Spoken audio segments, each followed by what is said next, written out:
urumva ari uwo mugore yitwa Ntozeye mbe yitwa ndende yitwa Odira yaramaze ino indwi zibiri ari no muri Saudiya urumva yagiye gukora kwa nyina buja amuha ingazi ngo yurire guhanagura mukeyifa amubwira ati ingazi jewe ndayitinya hama agize ati niwurire ndagufatira arurira nabuze camugirira inzigo aca ararikura acagwa hasi acagwa ku mbabura rero aca arababara aca akomereka hepfo y'umukondo yasoba amaraso rero bamushikanye hahandi urahazi ingene hameze batangura kumuharira ko bamubaza ko hari agahera afise bamutware kwa muganga vyinshi rero hirya yejo twebwe niho rero baduhamagara ati ngo muze kuraba Murundi mwene wanyu agwaye ca turagana na Claudine kuraba tugiye kuraba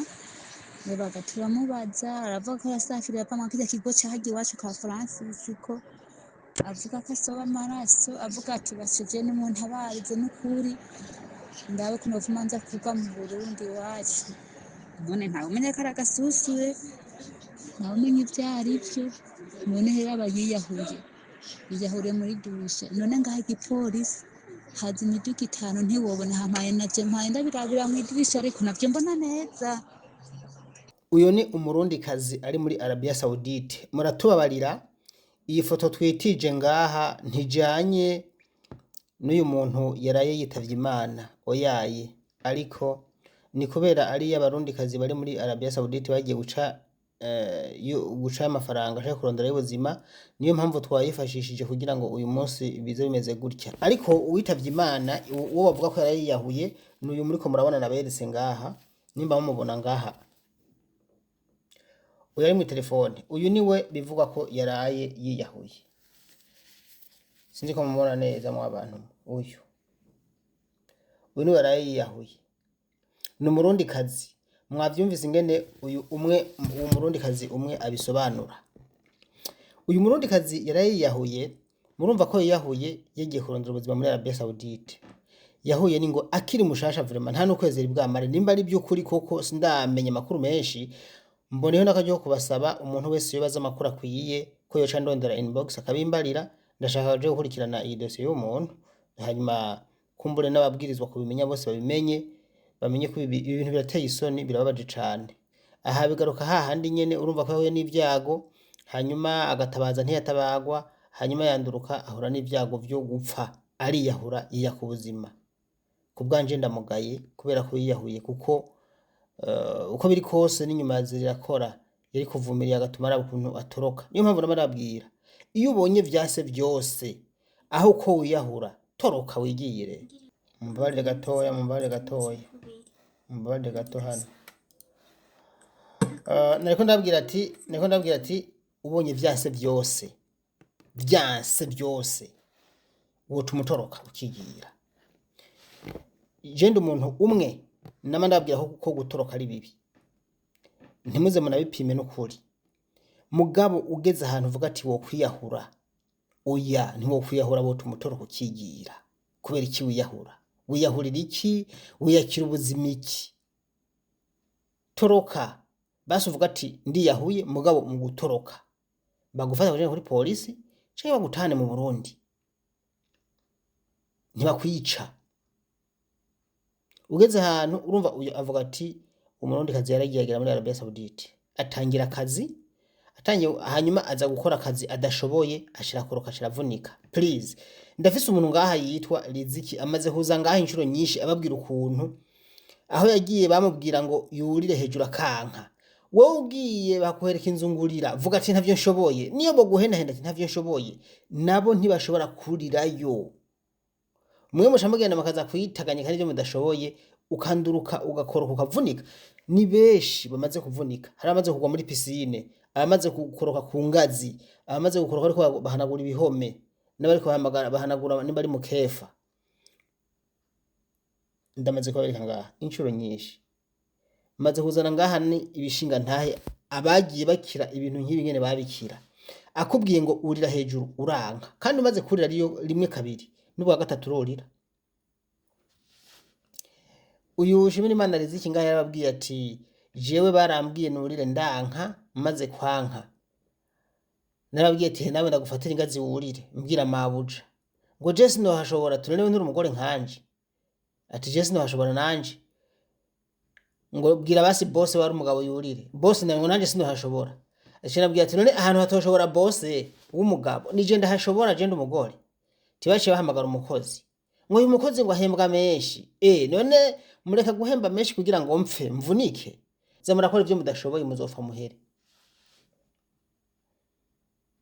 wewe ubonye utabishoboye bireke igihano baguha ni kukujana kuri office none hari ngorane barakwica bavuga ati yase gukora bosho twara kuri office igihano baguha ni kugutahana batagutahanye turagutabariza bagutahana aho muze mugira ubujuju mwemera mukaza mupfa mwiyahura nejo bundi please fata byibuze akanya usangize abantu ikiganiro ndazi ko mutanabikora niyo mpamvu ubona n'ibintu bibashikira kubera ko mutabimenye ugiye ku kazi bakakugaburira ivyo udashaka bireke bakwimyinja hagarika akazi base guhemba icara hagarara niyo bogukubita ataramuye amaboko taramura yandi ubwoba nibwo bubica niyo mpamvu abagenderako ngo uyu yarayiyahuye arapfuye aragiye asize abana sinzi ko afite abana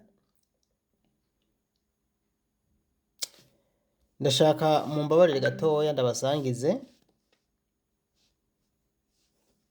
ibindi bintu bishushe nk'ibi hari hano ikintu ngomba kubasangiza sinzi ko nocitigisha intahe y'umugore afise abana menga nka 6 amaze igihe kinini muri Arabia Saudite amaze amezi 6 atarahembwa kandi ariko arakora none uyazoza jambwire ngo Dani ngo mfasha ngo mugire ngo makitabu ngo indihe ngo wanyishurize amezi 6 warayarengeje uri kurakora vraiment ufise abana n'umugabo ubwo bujuju nta nubwo nona kumviriza ukwezi kumwe no kumva warengeje nk'amezi 2 burinde ugira amezi 2 gute erega shabana ko atabikeneye ashavuga ati twaramuguze amafaranga ari twamuguze nta bindi byaraheze hagarika umunsi umwe gusa ntuso no gutwenga umunsi itari kigeze nabana babwiye itari kigeze cwagarika akazi ata amafaranga nta kazi umwana baravyumva cane aca kuriha mwe muca muhatirako amezi 6 vraiment ukora hano hari umuntu wandunyikiye iyi audio arantabaza arambwira ukuntu umukozi amaze amezi 6 adakora ndacu namufashije kubera ko uko nababwiye mukora dossier siko yabikoze ndasubira mu kuntu ukora dossier ugombye ko umuntu mutabariza rungika ifoto yiwe n'amajwi yiwe yivuge yavanye ofisi yamurungitse hanyuma umuntu tumutabarize tumufashe none umuntu araje aguhaye utujwi tw'umuntu uwo muntu warafise ingorane ndavyumviriza mugabo urumva nta mwanya nabona ko ndasobanurira umwe ngo muzoza mubigira gutya nimba udakurikira ibiganiro ndabaha ndabigisha ukuntu mwitabariza n'ukuntu mwigwanako urumva ngaho sikosa ryanje ngoma nabasangize uno muntu rero ukuntu avuga gowe amezi misha dahembwa mu bitandukanye n'uyu muntu yiyahuye ubu yahuye n'uyu namuberetse uyu yiyahuye kubera ingorane yifitiye tutamenye uyu ingorane yifitiye tutamenye nizo zatumye yiyahura Nimamura neza yiyahuye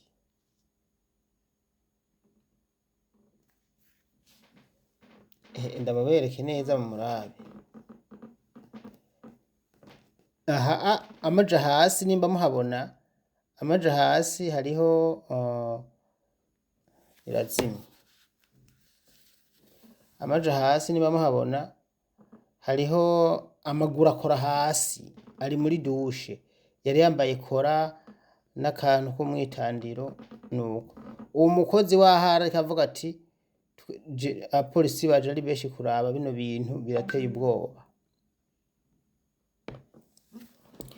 none umuntu hari ndayahura gute mu by'ukuri kandi niko aya makuru adasobanutse sinzi ko umuntu yoba yiyahuriye kuri ofisi, kuko uko numvise uwabivuga niko namubuze. Nashatse ko yondondera kugira ngo amakuru neza, vraiment mundondere mu amakuru neza umuntu wese ahari.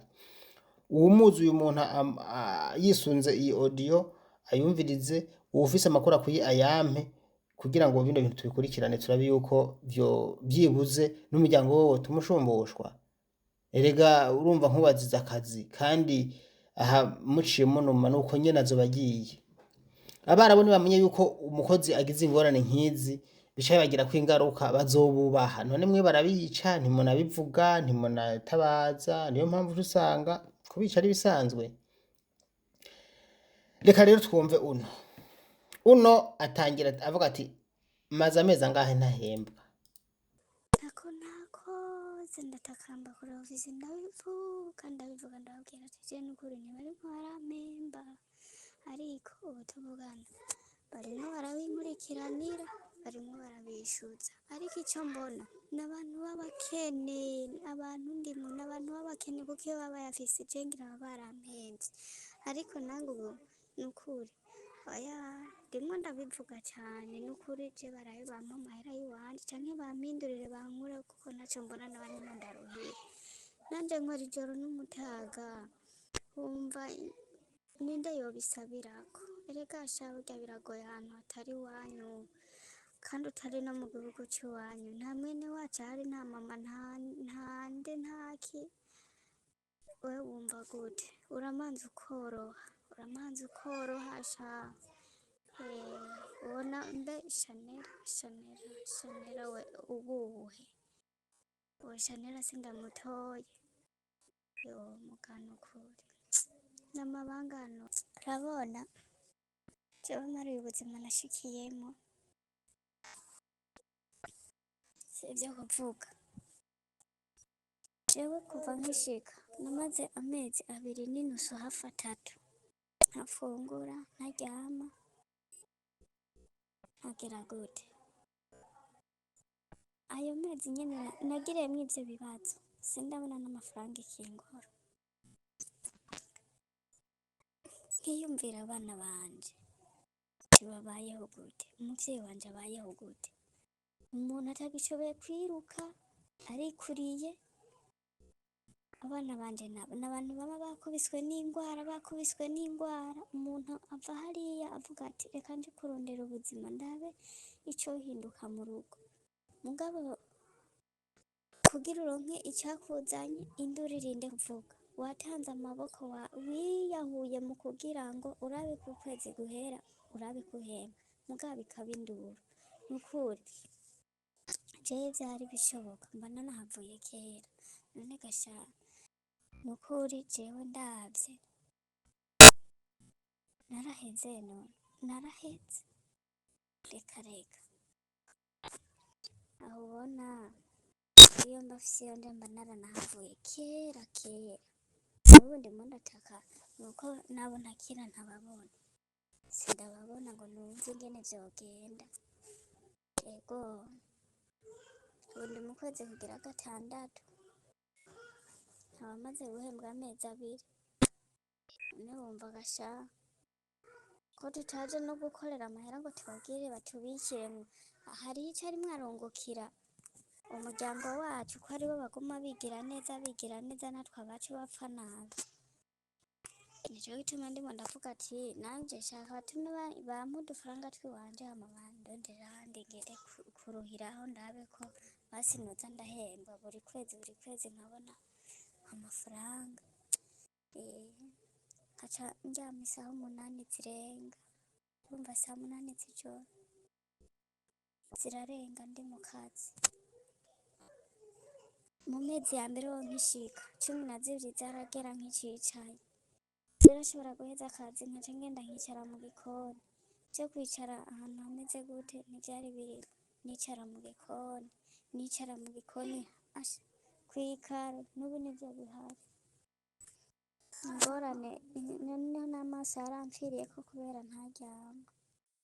Ni sawa ndaho ndakunashana abibonye ko kari bwaje kumurongo. sha wiroroha mugabo muri iki gihugu ca Saudi amezi 5 atariko urahembwaga mukobwa oya si ibintu vyo guhora. Kevin yatubwiye ati ukwezi guheze je naca ntangura gushavura n'ivyombo mu kuvyoza nkatega nkariya zikaba ingorane makaba amahera kuko nanzi ko bangora kumpemba ukwezi kwa mbere kwa kabiri kwa gatatu kwa kane mu mezi 4 bakaguhemba ukwezi kumwe ubu ukabwiye mu yandi mezi 4 oya sha ico nyene catumye umuntu aheba umuryango akaja kure y'umuryango niyo mpamvu bategereza kumenya ati umukozi ategereza guhembwa kuko umubwira ati mfise umuryango natoye amadeni none bizogenda gute oya nibaraye bakuvugira Chanel ni kaga kobwa kamwe muri bamwe twagira na formation bari babiri bakunda kwambara impuzu zisa bagaca babanza kugatora kakiri gato sharaza amagogo kabonye kaboneye aho gakora ingorane mwiza imana yonyene.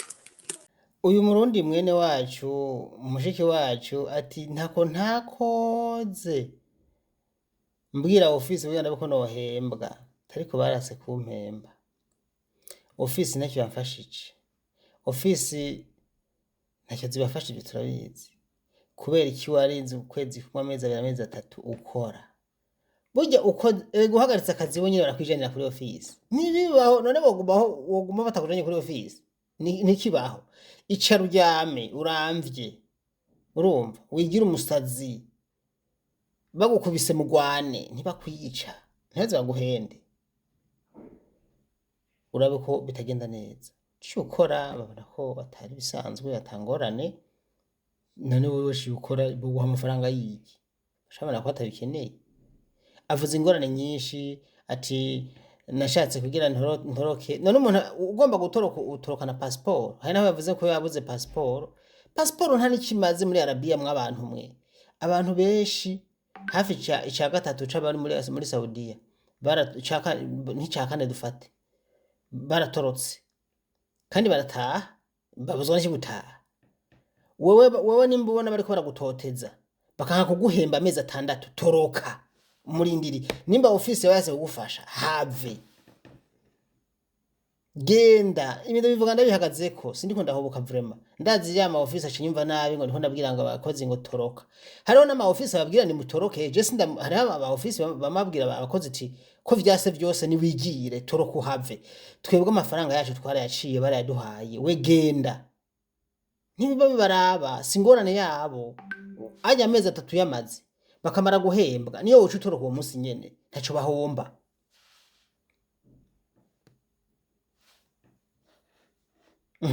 Hano naho wiroroha mugabo muri iki kanya reka twumve inama uyu yamugiriye.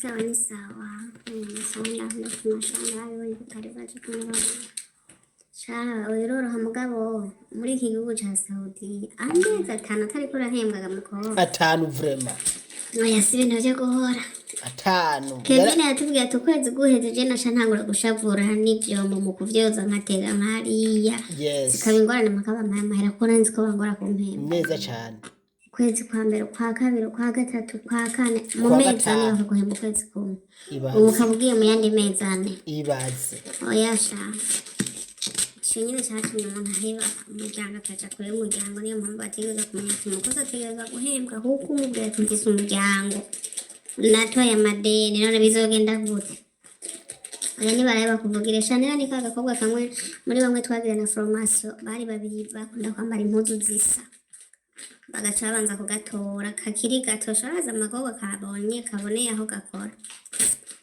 ingorane mwiza. nawe rero nimba uhari we Chanel ndondera nawe turabiho ikibazo cyo twogikemura nibuze mugabo amezi 5 vraiment uri kurakora udahembwa ukaguma ugakora muri bitangaza nimba ari gutekereza je sindabizi ubwo n'ubujuju kwose gutekereza n'ubujuju kandi ubujuju uri kijuju nyene niko bigenda no gufurafa zamuranka ko babagenderako ngomeza kubabwira noneho nama numva ko ntari ababigisha bababwira ati umwarabu akugize igitenga ukemera akuyoza umwavu ivyo akugira vyanke hanyuma urabe ko bitisha bigenda neza none wewe ivyo akugira byose uremeye acabona nyine kuri igikoropesho hama agaca kugira ivyo yishakiye. Hano naciye mfata akanya ko kuvugana n'uyu muntu arambwira ati ingorane ziwe arandungikira yambwira ati hari umugenzi avize kunuku arandungikira arambwira ingorane ziwe zose ari nazo ngiye kumvisha ngaha hanyuma namwe mumbwire ari mwebwe muri commentaire mu by'ukuri uyu muntu yamaze amezi 5 yose adahembwa wewe mumva atagize ubujuju kweri. Reka twumvirize uyu mwene wanyu. Amajina afise ikibazo. Hano reka arambwira ikibazo afise. Amajina afise ikibazo c'umuntu umukobwa ni umudamu ari ino amaze amezi 6 ariko twaciye kuri ofisi imwe niho namumenye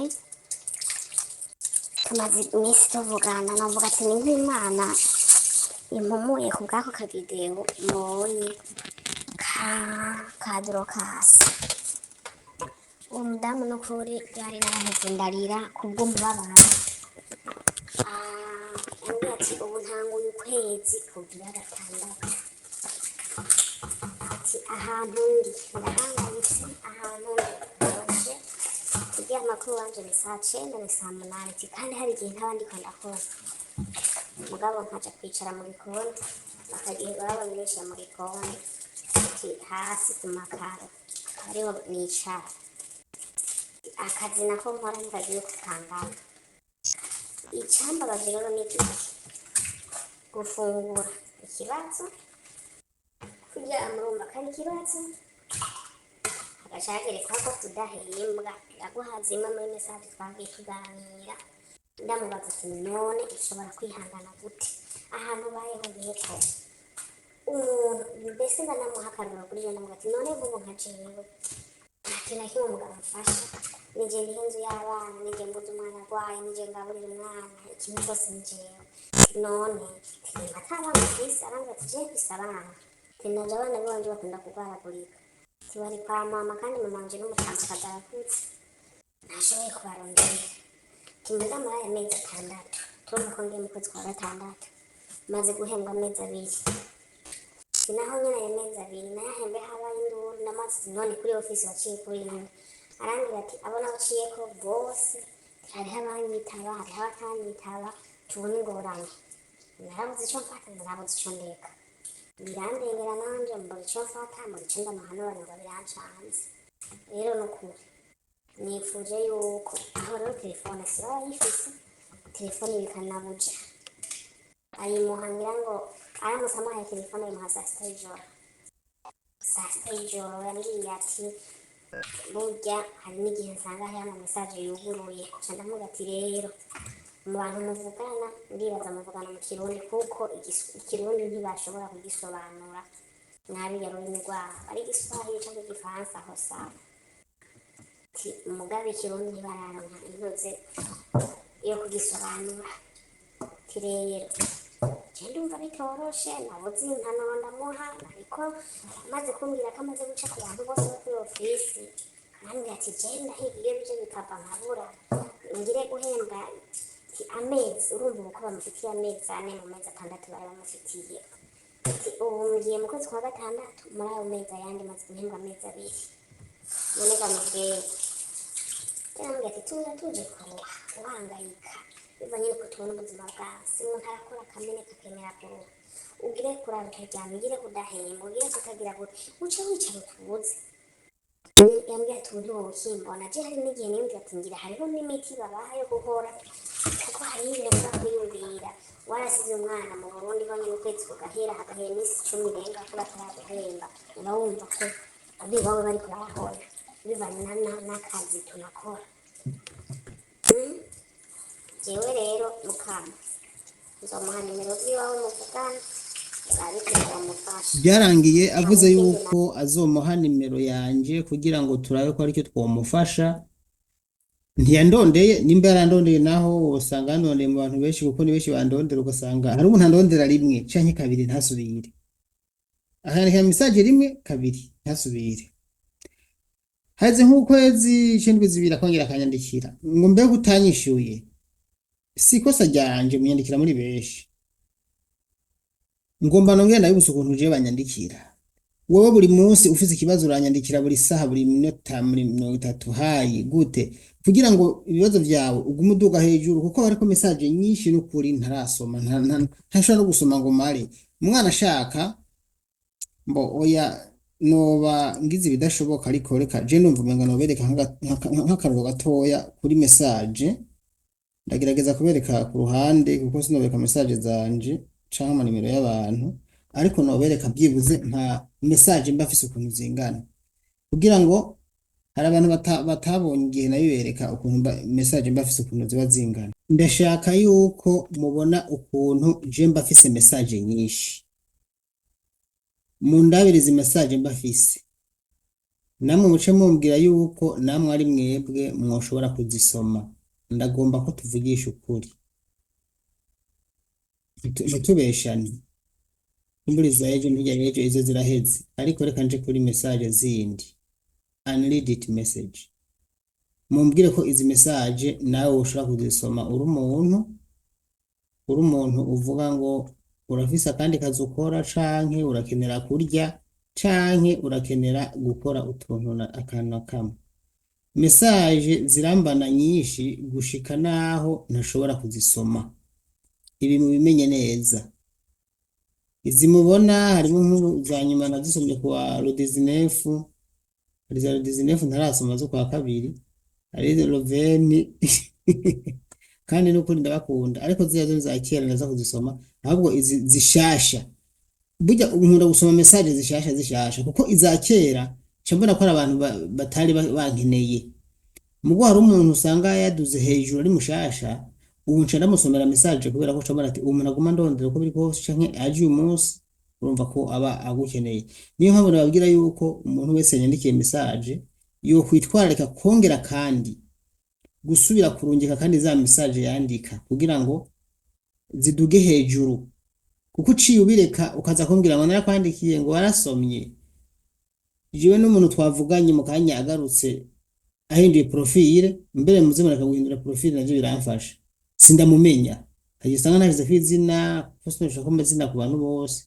Rero vyiza wowe uraza uranyandikira mugabo ukitwararika yuko ukuje ngo tuganire, kuzuranyibutsa, kuko utanyibukije sinshobora kugira gukurikirana ibintu byose neza ngo menye abantu banyandikiye banaka na banaka. Oya nukuri byiza wowe uje ngango tuganire. Ikintu cya mbere kiri imbere, profile ntuzuyihindure, uzuyigumizeko, kuko uhinduye birangora kandi mumbabarire nuko bigenda. Reka nce ndabashimira rero. Wanditse message ubwirizwa kuguma wibutsa ku buryo ku munsi ndagufashije, canke icihutura uhamagara nce ndakwitaba. Audio sava, audio niyo nziza gusumba message. Burya message sinanazisoma kenshi, nubwo nabivuze ngo message nibagiye kubabwira ko ntasoma message cyane. Jewe kenshi nkurikirana audio, niyo nkunda guha agaciro canke guhamagara. Muzoze mukoresha audio canke guhamagara, nivyo bizodufasha. Murakoze.